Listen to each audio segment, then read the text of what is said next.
नमस्कार दोस्तों, मेरा नाम है विमल सिंह। बालाजी स्टडी अड्डा में आपका स्वागत है। डीएलएड चतुर्थ सेमेस्टर के लिए फरवरी माह में जो एग्जाम 2021 में आपका प्रस्तावित है, उसके लिए जैसे कि हम जो गणित विषय है उसकी आज देखेंगे क्लास नंबर जो है वो 7। और इसमें हम इंपॉर्टेंट प्रश्न देख रहे हैं और उसी के साथ साथ आपके जो टॉपिक हैं उसको भी जो है वो क्लियर करते हुए चल रहे हैं। इससे पहले हमने क्लास नंबर 6 देखी थी। पिछला वाला वीडियो आपने नहीं देखा है, साइड में आई बटन में आपको मिल जाएगा। और डीएलएड चतुर्थ सेमेस्टर का संपूर्ण कोर्स, चाहे वो वन लाइनर हो, एमसीक्यू हो या फास्ट रिवीजन हो, प्रीवियस ईयर पेपर हो, सारी चीजें हम ऑलरेडी करा चुके हैं। प्लेलिस्ट में जाकर आप सारी चीजें देख सकते हैं और प्लेलिस्ट की सभी लिंक भी मैंने टेलीग्राम चैनल पर भेज दी थी, वहां से भी आप देख सकते हैं। तो चलिए शुरू करते हैं। सिलेबस वगैरह मैं आपको दिखा चुका हूं, पर सिलेबस एक बार फिर से दिखाने का मेन मकसद ये है कि ये वाला जो पहला इकाई 1 से 11 है वो हम पूरा देख चुके हैं। इकाई 12 देख चुके हैं हम, इकाई 13 को हमने कल देखा था और इकाई 14 भी देखा था कल। अब आज के वीडियो में 15 शुरू करने से पहले इन्हीं पर बेस्ड यानी 13-14 इकाई पर बेस्ड कुछ प्रश्न हम देखेंगे। और जो पिछले वाले वीडियो में हमने प्रश्न पूछा था, जो कि आयत तो इकाई 19 में जो आयत है उस पर बेस्ड था वो हालांकि 13-14 प्रश्न से ही आधारित, पर बीच में हम थोड़ा सा मिक्स फॉर्म भी देखते चल रहे हैं, तो उसी के सॉल्यूशन को लेकर हम स्टार्ट करेंगे। तो ये आपका प्रश्न था कि एक आयताकार हॉल की चौड़ाई उसकी लंबाई की 3/4 है, जबकि फर्श का क्षेत्रफल 768 सेंटीमीटर स्क्वायर है, तो हॉल जो है उसकी चौड़ाई जो है वो ज्ञात कीजिए। ये आपका प्रश्न था। तो देखते हैं इसका सॉल्यूशन। सबसे पहले आप क्या करेंगे, मैंने कहा कि आपको जो प्रश्न में निकालना होता है उसको आप मान लेते हैं। तो यहां पर हॉल की चौड़ाई पूछी गई है, तो आप कहेंगे माना हॉल की लंबाई सबसे पहले मानिए, क्योंकि प्रश्न में सबसे पहले कह रहा है कि एक आयताकार हॉल की चौड़ाई उसकी लंबाई की 3/4 गुनी है ना। तो अगर आप लंबाई को x मानेंगे तो चौड़ाई 3/4 के फॉर्म में आप लिख सकते हैं। तो चौड़ाई आपकी क्या हो जाएगी, 3/4 और x का 3/4, तो 3/4x आपकी चौड़ाई हो जाएगी। अब क्षेत्रफल आपको प्रश्न में दे रखा है, यानी क्षेत्रफल का आप फॉर्मूला लिखेंगे। आप पूरा लिखिएगा कि जो फर्श है उसका क्षेत्रफल बराबर, और आयताकार है तो आयत का क्षेत्रफल आप जानते हैं लंबाई गुणे चौड़ाई जो है वो होता है। अब प्रश्न में देखिए तो लंबाई आपको दे रखी है कितनी, x दे रखी है, तो उसकी जगह आप x रख दीजिए। चौड़ाई आपने 3/4x मान ली है, x उसको माना था, 3/4x इसको। अब इसको आपस में आप गुणा करें, उसके पहले आप ये भी देखिए कि क्षेत्रफल आपको 768 दे रखा है, यानी इसका मान किसके बराबर होगा, 768 के बराबर।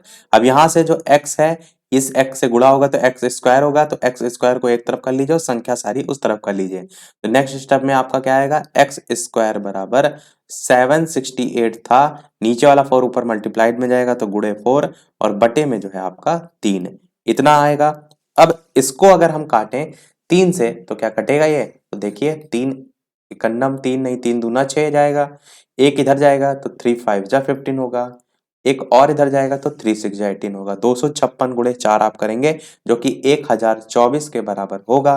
तो एक्स स्क्वायर की वैल्यू अगर 1024 है तो एक्स की वैल्यू क्या होगी, अंडर रूट 1024, और 1024 को जब आप बाहर निकालेंगे तो आपका 32 का स्क्वायर होता है। तो 32 आपका यहाँ से x का मान निकल के आएगा, और x हमने क्या माना था, लंबाई को माना था। अतः आप क्या कहेंगे, अतः लंबाई जो है वो आपकी कितनी हो जाएगी, x बराबर 32 सेंटीमीटर। और चौड़ाई आपने मानी थी 3/4, चौड़ाई लिख भी देते हैं, चौड़ाई बराबर 3/4x थी, तो यहाँ पर x का मान रखेंगे तो 3/4 और x की जगह 32, और 4 8 जा 32 होता है ना, तो 8 3 जा 24, यानी चौड़ाई आपकी 24 सेंटीमीटर जो है वो आ जाएगी। तो इस प्रकार से आप इस प्रश्न को कर सकते थे। तो इस टाइप के प्रश्न आपके पूछे बहुत जाते हैं, इसीलिए मैंने पूछा था। चलिए एक और देखते हैं हमारा प्रश्न, जो कि आपका टाइल्स से रिलेटेड आता है, जिसमें टाइलों की संख्या निकालनी होती है। तो ये आपका प्रश्न है कि एक टाइल जो है उसकी माप 5 सेंटीमीटर गुणे 12 सेंटीमीटर है, मतलब 5 जो लिखा है पहले वो लंबाई हो जाएगी और 12 वो चौड़ाई हो जाएगी। तो एक क्षेत्र को पूर्णतः ढकने के लिए ऐसे कितने टाइलों की आवश्यकता होगी, जिसकी लंबाई और चौड़ाई यहाँ पर एक ऑप्शन जो ए आ दे रखा है उसमें 144 सेंटीमीटर और 100 सेंटीमीटर है, और जो बा दे रखा है उसमें 70 सेंटीमीटर और 36 सेंटीमीटर है। अब यहाँ पर आपको एक एक करके निकालना है। सबसे पहले आप क्या करेंगे, जो यहाँ पर क्षेत्र है ना, लिखा है कि क्षेत्र को ढकने के लिए इस क्षेत्र का क्षेत्रफल निकाल लीजिए। तो सबसे पहला जो है, इसके लिए लंबाई और चौड़ाई 144 और 100 दे रखी है, तो आप लिखेंगे पहले वाले के लिए कि क्षेत्र जो है इसका क्षेत्रफल, क्षेत्र का, अच्छा इसको चलिए पूरा लिख देते हैं, क्षेत्र जो है इसका क्षेत्रफल बराबर, तो आपकी लंबाई 144 दे रखी है तो 144 लिखिए, और चौड़ाई 100 दे रखी है तो 100 लिखिए। तो आप चाहें इसे गुणा करके भी लिख सकते हैं, या तो आप ऐसे ही लिखे रहने दीजिए, क्योंकि आखिरी में आपको डिवाइड ही करना होगा। तो अगर आप इसे गुणा करेंगे तो आपका क्या हो जाएगा, 144 तो रहेगा ही, तो 0 और लग जाएगा, और लंबाई गुणे चौड़ाई है तो लंबाई भी आपकी सेंटीमीटर में और चौड़ाई भी आपकी सेंटीमीटर में, और centimetre into centimetre, centimetre square आपका होगा। तो ये आपका क्या निकल कर आया, ये निकल कर आया क्षेत्र का क्षेत्रफल, यानी एक टोटल आपका रूम है। जैसे आप इस चीज को अपने डेली लाइफ से समझिए कि आपका कोई कमरा है जिसमें आपको टाइल बिछाने हैं, तो सबसे पहले आप क्या करेंगे, उस पूरे कमरे का क्षेत्रफल निकालेंगे, फिर जो टाइल बिछाना है उस टाइल का क्षेत्रफल निकालेंगे, फिर अगर आपसे टाइलों की संख्या पूछी गई है तो टोटल क्षेत्रफल में से जो टाइल का क्षेत्रफल निकाला है उसको आप डिवाइड कर देंगे, तो टाइलों की संख्या आपकी निकल आएगी। तो हमने सबसे पहले क्या किया कि जिस क्षेत्र में उसे लगाना था उस क्षेत्र का क्षेत्रफल निकाला। अब हम क्या निकालेंगे, इस टाइल जो दे रखा है जिसकी माप, इसका क्षेत्रफल। तो आप क्या लिखेंगे कि एक टाइल का क्षेत्रफल, एक टाइल जो है इसका क्षेत्रफल जो है आपका हो जाएगा लंबाई गुणे चौड़ाई, यहाँ भी 5 सेंटीमीटर, और गुणे चौड़ाई भी होता है, तो प्रश्न में देखिए 12 सेंटीमीटर दे रखी है तो गुणे 12 इस टाइप से रखेंगे। अब चाहें तो इसको भी गुणा कीजिए, या तो मैंने पहले ही कहा कि आप डिवाइड करेंगे तो बाद के लिए भी छोड़ सकते हैं, पर हम यहाँ पर पहला बता रहे हैं। तो 5 को 12 से करेंगे, 12 5 जा 60 होता है, और साथ ही साथ सेंटीमीटर स्क्वायर है। क्षेत्र का क्षेत्रफल निकाल लिया, एक टाइल का निकाल लिया। अब हम क्या करेंगे, टाइलों की संख्या निकालेंगे, जो कि आपका प्रश्न में पूछा गया है, ऐसे कितने टाइलों की आवश्यकता होगी। तो टाइल जो है उनकी संख्या बराबर क्या हो जाएगा, तो आप क्या करेंगे, पहला वाला जो आपने क्षेत्रफल निकाला था वो, यानी कि 14400 बटे में, तो दूसरा आपने निकाला एक टाइल का बटे में 6 जीरो, और जीरो से जीरो काटेंगे, 6 से अगर आप इसे काटेंगे तो कितनी बार में जाएगा, तो 6 दूना 12, 2 इधर जाएगा तो 6 3 जा 18, 6 4 जा 24 होता है, और ये पूरा पूरा कट गया है तो बचा जीरो, तो 240 आप ऐसे उतार लेंगे, तो 240 टाइल की संख्या जो है आपका आंसर हो जाएगा। उम्मीद करते हैं इस टाइप का प्रश्न आएगा तो आप कर ले जाएंगे, कह देंगे बिल्कुल कर ले जाएंगे। अब देखिए, यही बा करके भी दे रखा है जिसमें 70 सेंटीमीटर और 36 सेंटीमीटर दे रखा है। अब इसी को हम शॉर्ट में भी बता देते हैं। इसमें आप क्या करेंगे, 70 गुणे 36 निकालेंगे, 2520 होगा, वो आपका अलग होगा। एक टाइल का क्षेत्रफल ऑलरेडी हमने 60 निकाला है, वो अलग होगा। टाइलों की संख्या निकालने के लिए इस सभी चीजों को रफ करते हैं, तो बा वाले में टाइलों की संख्या निकालने के लिए आप क्या करेंगे, डिवाइड करेंगे। टाइल की टोटल संख्या मैंने बताया 2520, टाइल की संख्या के लिए मतलब एक टाइल का क्षेत्रफल से डिवाइड करेंगे, तो वो कितना था आपका 5 गुणे 12 यानी कि 60, तो बटे 60। तो इस तरीके से आप इसे करेंगे, इसे भी सॉल्व करेंगे, तो इस जीरो से ये जीरो कट जाएगा, 6 से काटेंगे तो ये आपका 42 आएगा, तो 42 टाइलों की संख्या दूसरा वाला आपका निकल कर आ जाएगा। 6 4 जा 24, एक उधर जाएगा तो 6 दूना 12। तो बस पहले वाले को आपने समझ लिया, दूसरा मैंने किसी लिए एक्स्ट्रा रखा था कि ताकि आप खुद से भी सॉल्व कर सकें। बात करते हैं चलिए अब नेक्स्ट टाइप जो है प्रश्न की। इसमें आपका प्रश्न नोट मैं करता हूं कि आपको दे रखी होंगी अलग अलग प्रकार की शर्तें, जैसे तीन संख्याएं हैं, तीन संख्याएं, तीन संख्याओं में यदि पहली और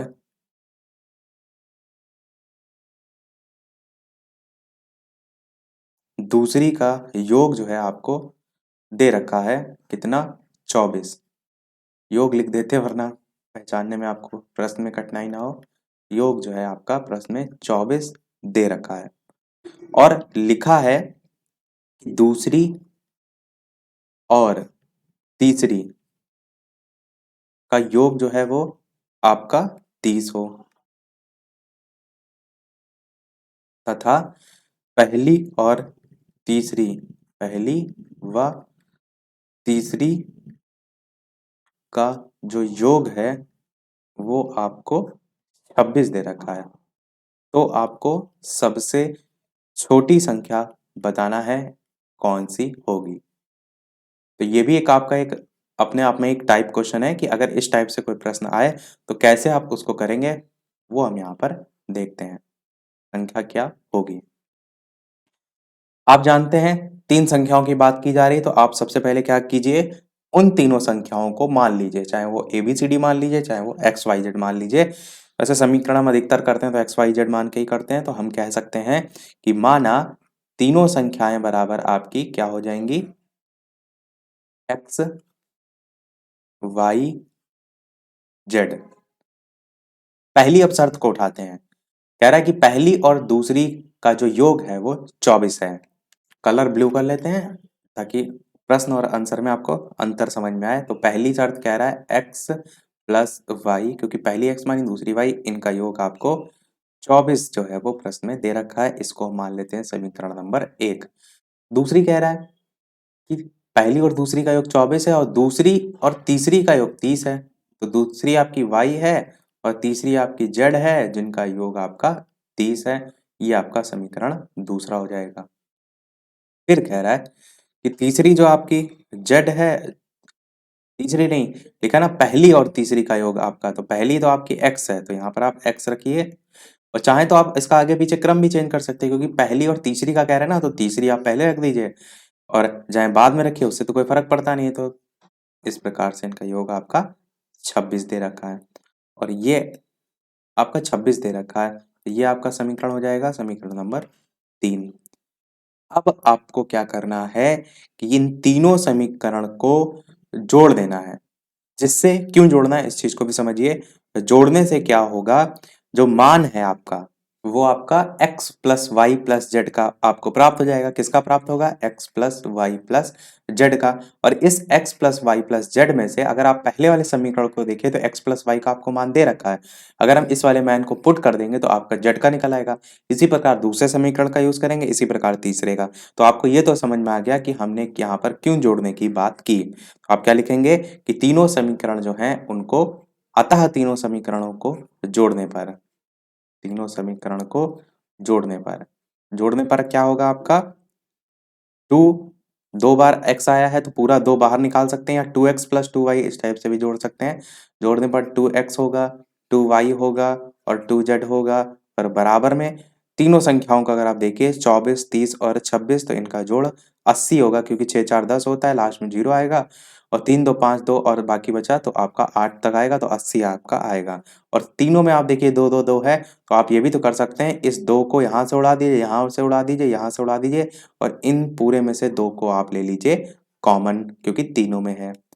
अब इस 2 को आप क्या करिए, इस बराबर के बटे में ले जाइए। तो जब बटे में ले जाएंगे आप तो यहाँ बटे में 2 आएगा, 2 से आप इसे काटेंगे तो आपका 40 बार में जाएगा। यानी कि आपका यहाँ पर प्राप्त क्या हो जाएगा, x plus y plus z का मान 40 आपको प्राप्त हो जाएगा। इतनी चीज आपको समझ आ गई होगी। अब मैंने क्या कहा कि पहले वाला जो समीकरण दे रखा है, अगर आप इसको चौथा समीकरण मान लीजिए तो आप क्या क्या लिखिए कि समीकरण जो 4 है उसमें से आप समीकरण जो 1 है उसको घटा दें। माइनस का चिन्ह यहाँ पर मैं लिख दिया इसीलिए कि 4 में से 1 को घटाने पर।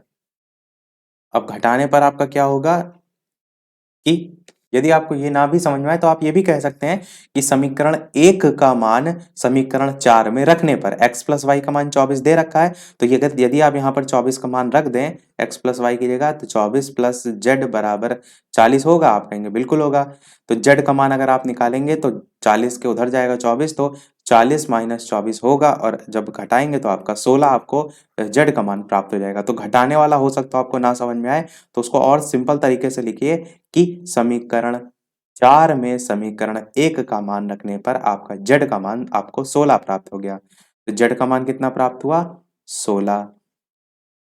इसी प्रकार आप क्या करेंगे, आगे भी सॉल्व करेंगे। यहाँ पर जगह नहीं इसलिए मैं साथ साथ में रफ भी कर देता हूँ, ताकि यहीं पर सारी चीजें एक साथ सब लिखकर बताई जा सकें। फिर आप लिखेंगे कि जो समीकरण 2 है उसका मान समीकरण 4 में रखने पर, तो y प्लस जेड का मान दे रखा है, यानी उसकी जगह 30 रख देंगे, तो x प्लस 30 बराबर 40। तो x का मान यहाँ से 40 में 30 घटाएंगे तो कितना आएगा, 10 आएगा। तो यहाँ से आपका x का मान कितना आ गया, तो आपका 10 आ गया, इसीलिए मैं ऊपर बनाकर 10 लिख भी दे रहा हूँ। और तीसरे वाले में भी सेम चीज आप फॉलो करेंगे, तो यहाँ पर क्या है, y प्लस एक्स का मान दे रखा है, y नहीं z प्लस एक्स का मान, तो z और x का अगर आप मान रख देंगे 26, तो y की वैल्यू निकालने के लिए 40 में से 26 को आप घटा दीजिए, तो आपका कितना प्राप्त होगा, आपका 14 जो है वो प्राप्त होगा। तो ये किसका मान आ जाएगा, ये आपका x का मान आ जाएगा। और प्रश्न में सबसे छोटी संख्या पूछी गई थी, एक मान आपका 14 आया, एक मान आपका 16 आया और एक मान आपका 10 आया। तो आपने क्या देखा कि जो y का मान 10 है वो सबसे छोटी संख्या है, तो आप कहेंगे कि अतः सबसे छोटी संख्या 10 है। ये नहीं लिखेंगे y का मान 10 है, क्योंकि वो तो आपने अपने आप से माना था, आपसे तो केवल छोटी संख्या पूछी गई, तो आप कहेंगे सबसे छोटी संख्या आपकी 10 हो जाएगी। बढ़ते हैं अगले प्रश्न की तरफ। और वीडियो पसंद आ रहा हो, चीजें सभी समझ आ रही हो, तो सभी लोग वीडियो को लाइक अवश्य कर दीजिएगा। आपके एक लाइक से मुझे मोटिवेशन मिलता है। इसी प्रकार बेहतरीन से बेहतरीन आपको वीडियो हम प्रोवाइड कराते रहें। और सबसे महत्वपूर्ण चीज मैंने पहले भी कही है कि वीडियो को सभी के साथ शेयर अवश्य कर दीजिएगा। आपके बैच का जितने भी लोग पेपर देंगे या बाकी जो बैक स्टूडेंट है वो सभी पेपर देंगे, तो किसी की भी बैक नहीं आनी चाहिए। सभी के साथ वीडियो को शेयर कर दीजिए, सभी के अच्छे से अच्छे नंबर आए। आप ही के जरिए चीजें शेयर हो सकती हैं, तो आप ही शेयर कर दीजिए ताकि सब तक पहुंच सके। तो अब आगे बढ़ने से पहले हम थोड़ा सा जानते हैं जो समलंब आकृति होती है उसके बारे में। तो समलंब आकृति होती किस प्रकार से, इस चीज को समझिए। तो इस प्रकार से आपकी समलंब आकृति होती है, जिसमें आप देखेंगे, अगर डेफिनेशन की बात करें तो आप क्या कहेंगे कि ऐसा चतुर्भुज जिसमें कोई भी जो विपरीत भुजा होती है उसका एक युग्म समांतर होता है। तो ए बी सी डी के जरिए आप इसे दर्शा भी सकते हैं। और ऐसा चतुर्भुज आपका समलंब चतुर्भुज कहलाता है। क्या कहते हैं हम इसे, समलंब चतुर्भुज। अब आपसे जो प्रश्न पूछा जाता है, ये तो पूछेगा नहीं क्या होता है, आपसे पूछा जाता है क्षेत्रफल पर आधारित या इसके परिमाप पर आधारित प्रश्न पूछे जाते हैं। और प्रीवियस ईयर में जो प्रश्न कराया गया था वो भी मैं आपको कराऊंगा, पर पहले अगर बात करते हैं इसके फॉर्मूले की, तो इसका समलंब चतुर्भुज के क्षेत्रफल का फॉर्मूला होता है 1/2 गुणे समांतर भुजाओं का योग, समांतर भुजाओं का योग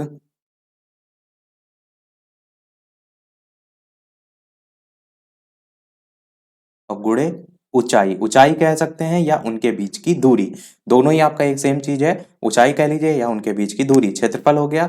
और दूसरा एक और सूत्र इसका है, वो है आपका परिमाप का सूत्र।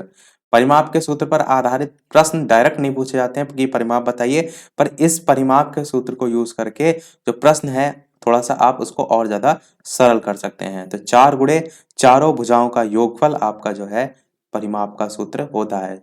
4 गुणे चारों भुजाओं का योगफल।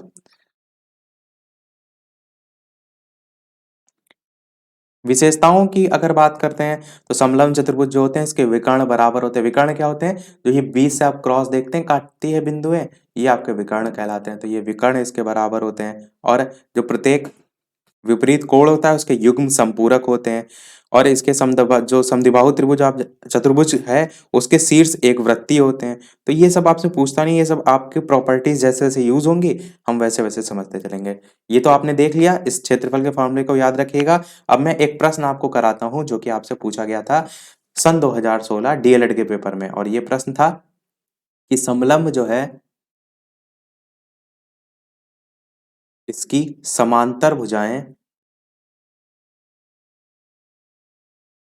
समलंब की समांतर भुजाएं 15 मीटर और 8 मीटर हैं। इस टाइप से आपको दे रखा है। इनके बीच की अगर बात करें तो दूरी भी आपको प्रश्न में दे रखी थी। इनके बीच की लंबवत दूरी या कह सकते हैं दूरी, और कितनी दी गई थी, 12 मीटर जो है प्रश्न में दी गई थी। और आपसे पूछा गया था सीधे सीधे समलंब का क्षेत्रफल। तो मैंने पहले ही कहा है कि बहुत से प्रश्न आपके डायरेक्ट क्षेत्रफल या सूत्र पर आधारित ही पूछ लिए जाते हैं, तो सूत्र आपको हर हाल में रटे होने चाहिए। ये पूछा गया था डीएलएड के 2016 के पेपर में। अभी मैंने आपको बताया कि इसका क्षेत्रफल का सूत्र क्या होता है, बस वही आप लगाएंगे यहाँ पर। तो आप कहेंगे समलंब जो है इसका क्षेत्रफल बराबर, एक चीज जरूर ध्यान दीजिएगा कि जब आप पेपर में ये सब चीजें करेंगे तो आप डाटा लिखेंगे कि समलंब की समांतर भुजाएं बराबर 15 मीटर 8 मीटर, उनके बीच की दूरी बराबर 12 मीटर, अतः समलंब का क्षेत्रफल बराबर 1/2 गुणे समांतर भुजाएं जो हैं उनका योग और गुणे उनके बीच की दूरी जो है वो। अब यहाँ पर अगर लिखें 1/2, ये पूरा लिखना है, प्लस तो मैंने आपको पहले बता चुका हूँ इसलिए शॉर्ट में लिख दिया है। तो यहाँ पर जो समांतर भुजाएं वो कौन कौन सी, 15 हैं और साथ ही साथ 8 हैं। तो इन समांतर भुजाओं का योग और गुणे उनके बीच की दूरी कितनी है, 12 है, गुणे 12।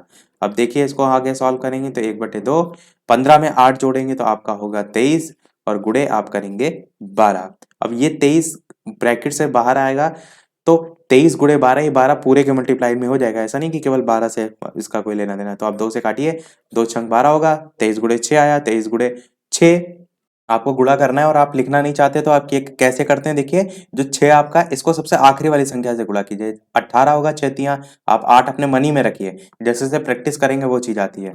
6 तियां 18 है और मन में आपको ये भी ध्यान रखना है कि एक हासिल बच रहा है और 6 को 2 से गुणा करेंगे तो 12 और उसमें जो हासिल था वो जोड़ देंगे तो 13, तो 138 वर्ग मीटर जो है वो आपका आ जाएगा आंसर समलंब का क्षेत्रफल।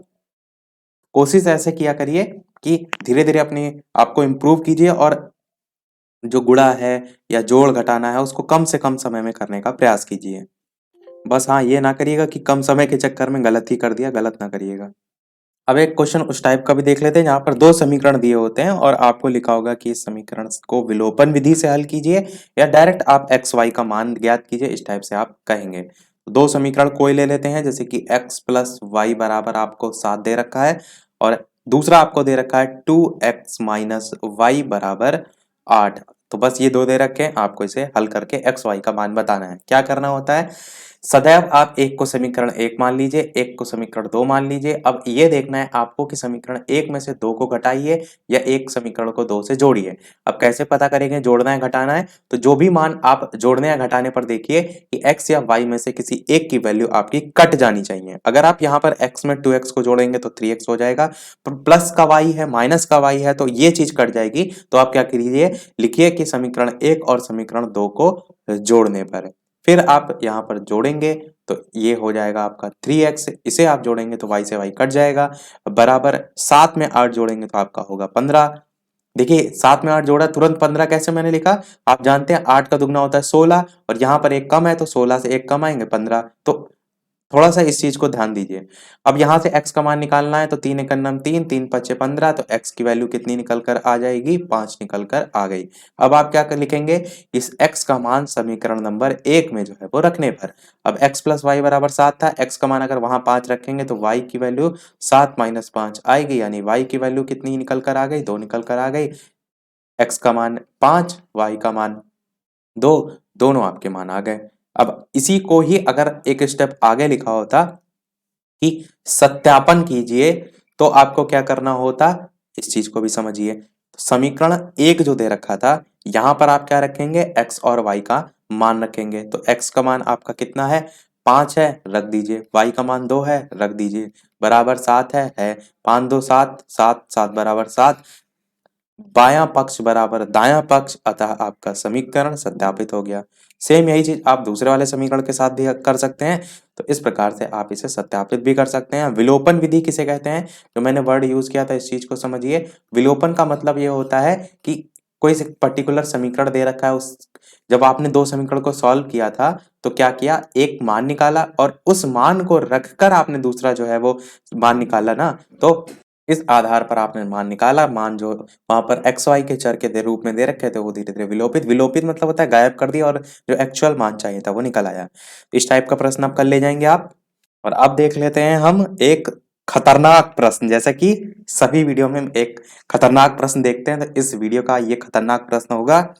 इसको आपको बहुत ध्यान से समझना होगा। पहले प्रश्न लिख लेते हैं कि यदि किसी आयत की लंबाई, यदि किसी आयत की,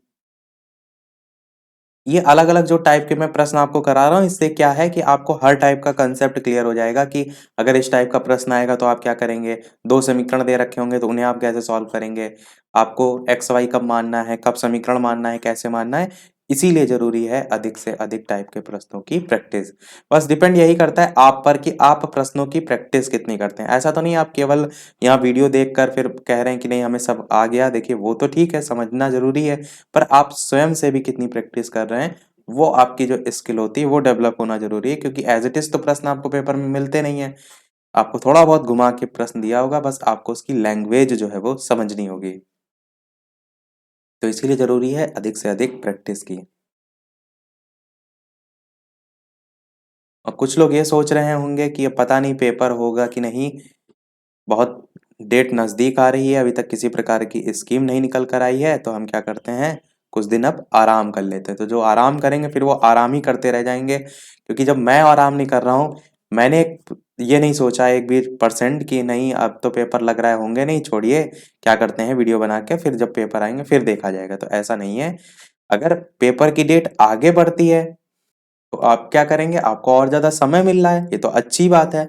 हमें भी एक और ज़्यादा समय मिल रहा है। मैं तो ऐसा सोच के चलता हूँ जैसे कि मुझे ही पेपर देना है, तो एक-एक चीज़ मैं उसी हिसाब से लेकर चल रहा हूँ कि जो तारीख आपकी 2 से 4 है, उस तारीख तक ही हम अपना एक टारगेट सेट रखें कि हमें उतनी तारीख तक ही पूरा प्रिपेयर होना है।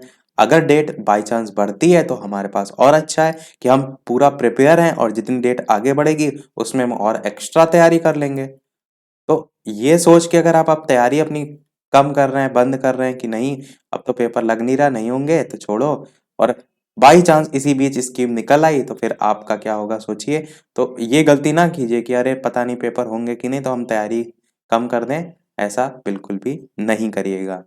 आपके पास जितना ज़्यादा समय है उतना ही अच्छा है। वैसे भी पीएनपी ने अचानक से बता दी थी तारीख, जबकि तारीख वगैरह उनको बहुत पहले क्लियर कर देनी चाहिए कि इतने-इतने पेपर होंगे, क्योंकि छात्रों के पास ज़्यादा उन्होंने समय कहाँ दिया, 16-17 दिन लगभग था कि उसके आधार पर ही जो है वो अपनी प्रिपरेशन कर सकते थे। तो सभी लोग ये गलती ना कीजिएगा, ज़्यादा से ज़्यादा मेहनत कीजिए, अच्छे से अच्छे नंबर लाइए, डीएलएड को पास कीजिए, फिर शिक्षक भर्ती है वो अपना लक्ष्य तय कीजिए।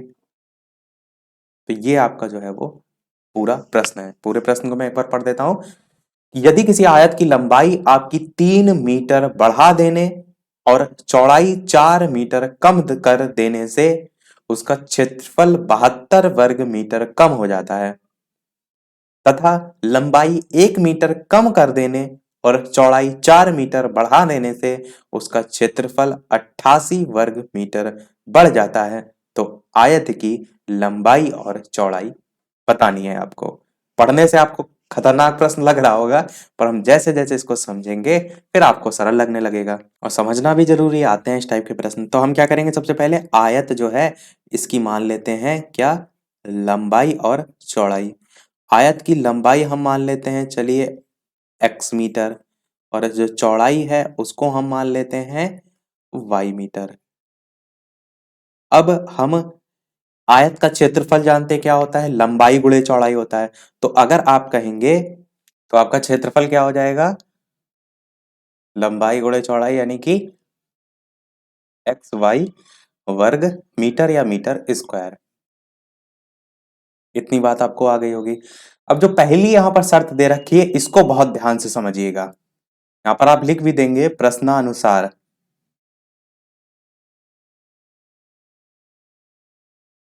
देखिए कह रहा है कि किसी आयत की लंबाई 3 मीटर बढ़ा देने, लंबाई हमने क्या मानी है, x मीटर मानी है, तो हम क्या करिए इसमें 3 मीटर बढ़ा देते हैं, और चौड़ाई 4 मीटर कम कर देने, तो हम क्या करते हैं जो चौड़ाई y हमने मानी है इसको 4 मीटर कम कर देते हैं। कर देने से उसका जो क्षेत्रफल होता है यानी जो एक्स वाई है वो 72 वर्ग मीटर कम हो जाता है। यानी कि टोटल आपका एक्स वाई था तो आप लिखेंगे एक्स वाई, और इसको ब्रैकेट में कीजिए और इसको भी ब्रैकेट में कीजिए, और आपका कह रहा है कि टोटल एक्स वाई था उसमें से इतना जो हमने बताई पहली शर्त और जो दूसरा शर्त है वो इतना आपका इसमें चेंज हुआ, तो इतना होने से क्या हो रहा है, 72 वर्ग मीटर कम हो जा रहा है, यानी कि टोटल में से आप इतनी चीजें अगर घटा दें तो वो आपका कितना बच रहा है, 72 वर्ग मीटर बच रहा है। ये एक प्रश्न की लैंग्वेज है। बस इतने अगर पॉइंट को आपने समझ लिया, बाकी आगे तो आपको सॉल्व ही करना है। तो अगर आप इस x+3 को x माइनस वाई, ये y-4 लिखा है, इससे गुणा करेंगे सबसे पहले, तो एक्स वाई को ऐसे ही रखिए, माइनस x को y से गुणा करेंगे तो एक्स वाई, माइनस x को 4 से गुणा करेंगे तो आपका 4x, फिर x को हो चुका है दोनों से, अब 3 से गुणा करिए y से तो 3y, और इसी प्रकार 3 को -4 से करेंगे तो प्लस माइनस माइनस होता है, और 4 तिया 12, और बराबर किसके होगा, 72 के। फिर एक्स वाई यहां पर भी है प्लस का, यहां पर माइनस का है, तो ये दोनों आपस में कट जाएंगे, तो आपका इन दोनों को काट दीजिए। -4x प्लस 3y और बराबर -12 बराबर 72 आया। अब इस माइनस जो 12 है, अगर हम क्या करें, इसको इस तरफ ले जाएं तो -12 उधर जाकर प्लस में हो जाएगा। और एक चीज हमने ध्यान नहीं दी, क्या यहां पर ब्रैकेट भी तो लगा था। अरे मैंने इस चीज को फिर से थोड़ा सा सही कर देते हैं। क्या चीज, एक्स वाई था ही आपका, पर ये माइनस के बाहर यहाँ ब्रैकेट भी तो लगा है। ये वाला आपका जो गुणा करने पर आपका आया मान, वो यहां तक आपको प्राप्त हुआ, यहां तक आपको प्राप्त हुआ। और यहां पर क्या था आपका, x को y से गुणा किया था, हमारा एक्स वाई था, ये था। अब जब इस माइनस को अंदर गुणा करेंगे तो अंदर के चिन्ह भी तो सब बदल जाएंगे, मैंने बताया था पिछले वाले वीडियो में। तो यहां पर जब आप अंदर गुणा करेंगे तो आप कैसे प्राप्त होगा, एक्स वाई रहेगा, माइनस ये प्लस था, जब अंदर माइनस का गुणा हो रहा है तो ये माइनस एक्स वाई होगा, ये माइनस वाला प्लस 4x हो जाएगा, फिर माइनस है ये 3y हो जाएगा, और ये माइनस की जगह +12 हो जाएगा, और बराबर 72, इतना आपको प्राप्त होगा। समझ गए होंगे आप कि जब ब्रैकेट लगा है उसके बाहर माइनस लगा है तो माइनस ब्रैकेट खोलने पर अंदर के चिन्ह बदल जाते हैं। अब प्लस एक्स वाई है, माइनस एक्स वाई से कट जाएगा, बचेगा 4x माइनस 3y, और ये 12 का उधर जाएगा तो 72 में से घट जाएगा, तो 72 में से अगर 12 घटाएंगे तो आपका 60 बचेगा। तो यहां से जो मान आपका निकल कर आएगा समीकरण का, वो आएगा 4x माइनस 3y बराबर 60, ये आपका निकल कर आएगा। तो ये तो केवल अभी आपका समीकरण 1 है, इसको हम इस साइड लिख भी देते हैं कि क्या निकल कर आए, क्योंकि अभी समीकरण 2 में भी तो शर्त दे रखी है। हमने इसे खतरनाक का दर्जा ऐसे ही थोड़ा नहीं दिया है। अभी तो बहुत लंबा क्वेश्चन जाएगा, पर आप समझते चलिए, क्योंकि अगर इस टाइप का प्रश्न आए तो आप जो है वो कर ले जाए। हमने ये जो निकल कर आया है उसको साइड में लिख दिया है, इसको रफ कर देते हैं ताकि जो दूसरी शर्त दे रखी है उसको यहाँ पर हम लिख के आपको बता सकें।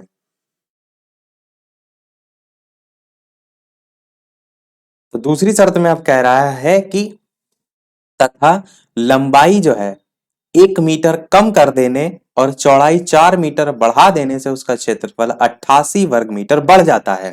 तो यहां से अब हम नई शर्त के अकॉर्डिंग लिखेंगे। क्या कह रहा है, सबसे पहली चीज कि लंबाई 1 मीटर कम कर देने से, लंबाई हमने क्या मानी थी, x मीटर मानी थी, तो x में से आप क्या करेंगे, 1 मीटर को कम करेंगे और इसको लगा दीजिए ब्रैकेट।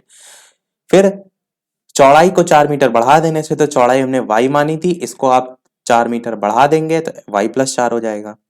और कह रहा है बढ़ा देने से उसका क्षेत्रफल 88 वर्ग मीटर बढ़ जाता है। तो अब क्या करेंगे, जो आपका टोटल था मान क्षेत्रफल का एक्स वाई, यदि हम इस टोटल में से वैल्यू में से क्षेत्रफल को घटा दें, यानी कि यार इस टोटल ज्यादा इसकी वैल्यू है ना, तभी तो आप क्षेत्रफल में से घटाएंगे तो आपका इस 88 वर्ग मीटर के बराबर आएगा। कहने का मतलब है कि इस टोटल में से आप किसको घटाएंगे, एक्स वाई को घटाएंगे, तो आपका मान जो है वो 88 आपको प्राप्त होगा। तो ये आपकी समीकरण बनेगी। अब इसको भी हम वैसे ही सॉल्व करेंगे। तो सबसे पहले x को y से गुणा करेंगे तो आपका आएगा एक्स वाई, x को 4 से गुणा करेंगे तो +4x, फिर यहां पर माइनस है यहां पर प्लस है तो माइनस आएगा, 4y को 1 से तो y माइनस का, और फिर प्लस माइनस माइनस होता है तो यहां पर भी माइनस, और 4 को 1 से तो 4, और ये जो माइनस एक्स वाई लिखा हुआ है ये आप एज इट इज लिख दीजिए, क्योंकि ये आपका टोटल में से घटाया जा रहा है। इससे पहले हमने देखा था कि इस क्षेत्रफल माइनस था पूरी आपकी जो वैल्यू दे रखी थी, तो यहां पर आपको ब्रैकेट वाला जो आप है वो चीज नहीं करेंगे, और बराबर जो है आपका 88 ही रहेगा। अब इसको आगे आप और सॉल्व करेंगे तो क्या होगा, ये एक्स वाई आपका प्लस का है, ये माइनस का है, कट जाएगा।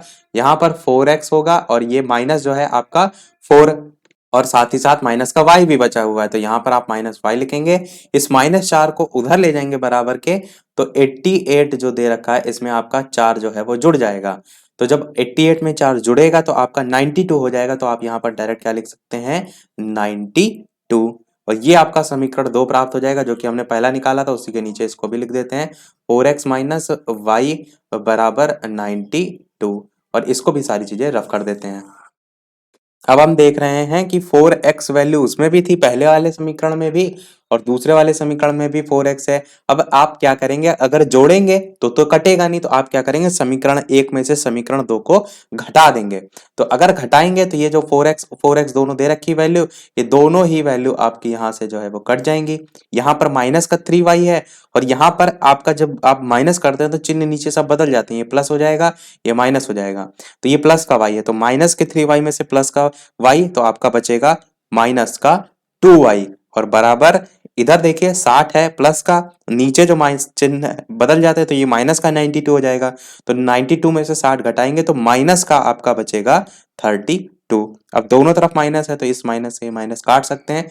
y की वैल्यू यहाँ पर 32 का आधा होता है 16, 16 आपको यहाँ से y की वैल्यू पता चलेगी, जो कि आपने क्या मानी थी, जो कि आपने चौड़ाई मानी थी। देखिए यहाँ पर चौड़ाई लिखा भी हुआ है, तो चौड़ाई आपकी यहाँ से y निकल गई। अब लंबाई निकालनी है, तो इस y का मान आप क्या कीजिए, कोई भी समीकरण चाहे 1 में चाहे 2 में रख दीजिए, दोनों समीकरण आपके साइड में लिखे हुए हैं। अगर हम समीकरण 1 में मान रखते हैं तो कुछ इस प्रकार से रखेंगे, 4x माइनस 3 इंटू वाई की वैल्यू हमने निकाली 16 और बराबर 60, 16 तिया 48 होता है, तो 4x माइनस 48 और बराबर में 60, 48 को बराबर के उधर ले जाएंगे, तो 4x बराबर, ये माइनस में है 48, उधर जाने पर प्लस का हो जाएगा, तो 60 में 48 जोड़ देंगे तो आपका 108 आएगा।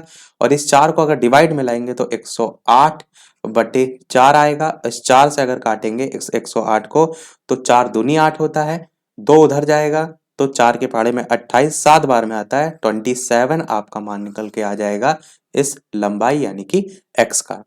तो आप क्या कहेंगे, अतः आयत की लंबाई जो है वो 27 मीटर होगी, ये जो निकाला हमने अभी, और जो चौड़ाई है वो आपकी 16 मीटर होगी, जो कि हमने y का मान निकाला।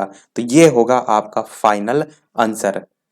तो देखिए प्रश्न आपको बहुत देखने में लग रहा होगा, अरे इतना डिफिकल्ट है, इतना सब हम कैसे सोचेंगे, तो ऐसा नहीं है, ऐसे प्रश्न आपके आते हैं, पूर्व के वर्षों में पूछे भी गए। अब हलवा वाले प्रश्न कम पूछे जाने लगे हैं, जैसे जैसे डीएलएड का सत्र आगे बढ़ रहा है तो अब थोड़े कठिन प्रश्न ही पूछे जा रहे हैं, तो आप कठिन की ही प्रैक्टिस करेंगे तो सरल तो आसानी से लगा ले जाएंगे। इसीलिए हर टाइप का प्रश्न समझने की कोशिश कीजिए, ये मत सोचिए नहीं आएगा। इस प्रश्न को आप एक बार फिर देखिए, एक बार नहीं समझ में आ रहा दोबारा देखिए, तिबारा देखिए, कैसे कोई चीज नहीं आती है। तो चलिए देखते हैं फिर हम अपना अगला और आखिरी प्रश्न, क्योंकि वीडियो की लेंथ लगभग 40 मिनट तक की हो गई है। हम ज्यादा वीडियो बड़ा भी नहीं रखते हैं कि ऐसा ना हो कि आप एक ही दिन में बहुत बोर हो जाएं, धीरे धीरे करके सारी चीजें समेटते हुए चल रहे हैं। टाइप टाइप के प्रश्न आज भी हमने काफी देख लिए हैं, तो अब एक लास्ट प्रश्न और देख लेते हैं, फिर एक प्रश्न हम पूछेंगे आपसे भी, जैसे कि हर वीडियो में हम प्रश्न पूछते हैं। तो प्रश्न आपका सबसे पहले लिखते हैं, ये जो आपका चैप्टर हमने दिखाई थी ऊपर इकाई दैनिक जीवन में युगपत समीकरण जो है उसके अनुप्रयोग, उससे हम पूछ रहे हैं। प्रश्न आपका है कि किसी संख्या, ये पूछ नहीं रही है तो हम अभी कराएंगे, पूछेंगे इसके बाद, कि किसी संख्या जो है उसमें 21 जोड़ने पर वो संख्या जो है अपनी 3 गुनी से 7 जो है वो कम हो जाती है। तो आपको संख्या जो है वो बतानी है, ये आपका जो है वो प्रश्न है, और बहुत कठिन भी नहीं है।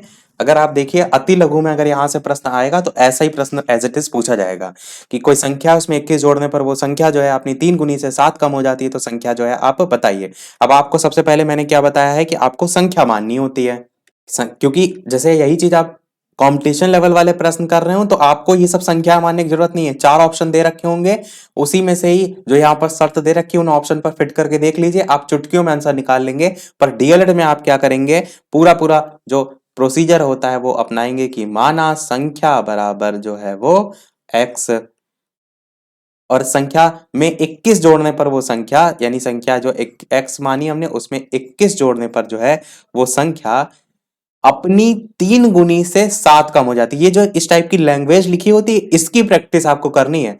समीकरण आप जितनी चीजें मैं पढ़ा चुका हूं उसमें समीकरण आप हल कर ले जाएंगे, बस ये जो लिखा है ना अपनी 3 गुनी, तो अपनी 3 गुनी यानी x थी ही, इसका 3 गुना कितना होगा 3x होगा, और उससे 7 कम हो जाती है यानी माइनस जो है आपका 7। बस ये इक्वेशन बन गई। अब इसको आप सॉल्व कर लेंगे, आंसर निकाल लेंगे।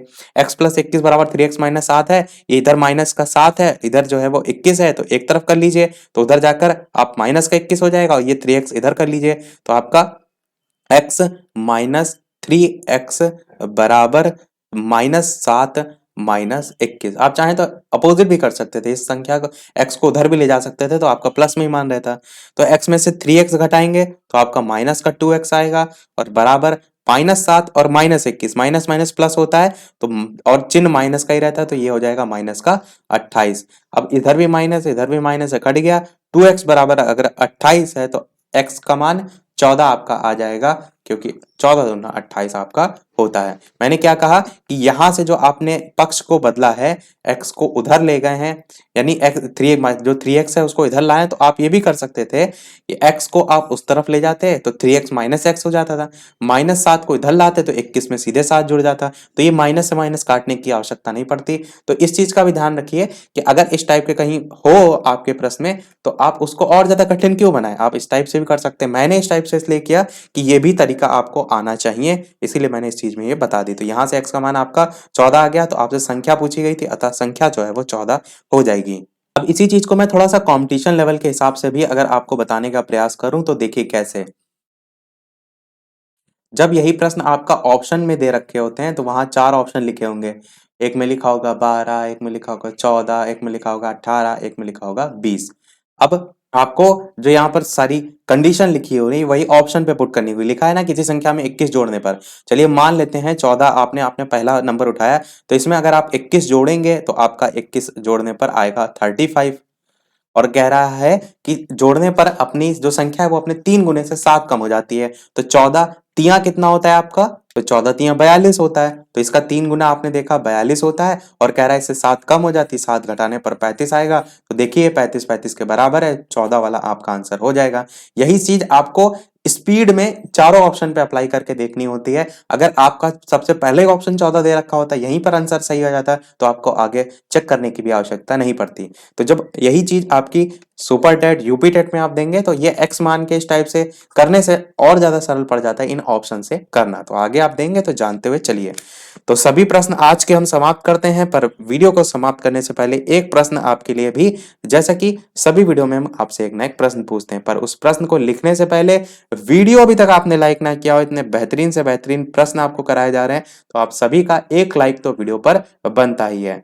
तो सभी लोग वीडियो को लाइक अवश्य कर दीजिएगा, चैनल पर नए हो तो सब्सक्राइब करके भी अवश्य जुड़ जाइएगा, ताकि आगे आने वाला कोई भी वीडियो आपसे मिस ना हो। चैनल पर नए हो तो ये भी मैं आपको बता दूं कि डीएलएड 4 सेमेस्टर का कोर्स हम ऑलरेडी करा चुके हैं। प्लेलिस्ट में आप जाएंगे, सभी आपको जो है वो लिंक मिल जाएगी, चाहे वो फास्ट रिवीजन हो, चाहे वो वन लाइनर हो, चाहे वो कोई भी चीज हो, प्रीवियस ईयर पेपर से लेकर हर चीज ऑलरेडी हम करा रखे हैं। एक एक वीडियो में पूरा कोर्स हमने सभी सब्जेक्ट का करा रखा है, तो वो सारी चीजें आप जाकर देख सकते हैं। प्रश्न नोट करते हैं यहाँ पर। तो प्रश्न है आपका कि 2 अंकों, ये जो यहाँ मैं प्रश्न लिख रहा हूं इसका जो सॉल्यूशन है हम इसके नेक्स्ट वाले वीडियो में देखेंगे। वीडियो की लाइव टाइमिंग जिनको नहीं पता है वो भी मैं बता दूं, मैथ की जो लाइव टाइमिंग है वो शाम के 8 बजे है, और एक और टाइमिंग है सुबह के 11 बजे, जिसमें हम साइंस का कंप्लीट कोर्स 3 वीडियो में करा चुके हैं। इंग्लिश की भी कुछ क्लासेस आपकी सुबह वाले टाइम और इसी शाम के 8 बजे हो चुकी हैं, और जो आपका सोशल साइंस का वीडियो है उसको हम 4 वीडियो में आपको पूरा कोर्स करा रहे हैं, जिसका पहला वीडियो जो है हमने आज जो है वो सुबह देखा था। यदि आपने नहीं देखा है तो प्लेलिस्ट में भी देख सकते हैं, जाकर वीडियो में भी देख सकते हैं, उसको जरूर देख लीजिएगा। क्योंकि कम से कम वीडियो में सारी चीजें जो है वो प्रोवाइड कराई जा रही हैं। तो ये प्रश्न जो मैं यहाँ पर लिख रहा हूँ, इस टाइप का भी आप देखेंगे तो हर साल एक ना एक प्रश्न पूछ लिया जाता है। तो आपको कल तक का समय है, इसको समझिए कैसे करेंगे और इसको वीडियो के मेन कमेंट में टाइप करके बताइए। और इस टाइप का मैंने एक प्रश्न ऐसा नहीं है कि कराया नहीं है, मैंने कराया है तभी पूछ रहा हूँ। मैंने आज वाले वीडियो में नहीं, कल वाले वीडियो में जो है आपको इस टाइप का प्रश्न जो है वो कराया था। तो इसको सभी लोग सॉल्व कीजिए और कोशिश कीजिए, देखते हैं कितने लोग का सही जो है वो आंसर आता है और कल हम देखेंगे इसका सॉल्यूशन। तो ये जो है आपका पूरा प्रश्न है कि दो अंकों की एक संख्या के अंकों का योग 12 है।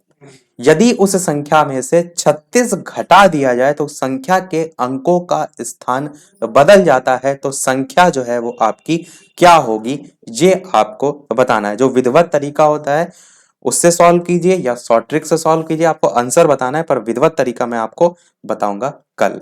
तो इसी के साथ आज के हमारे सभी प्रश्न समाप्त होते हैं।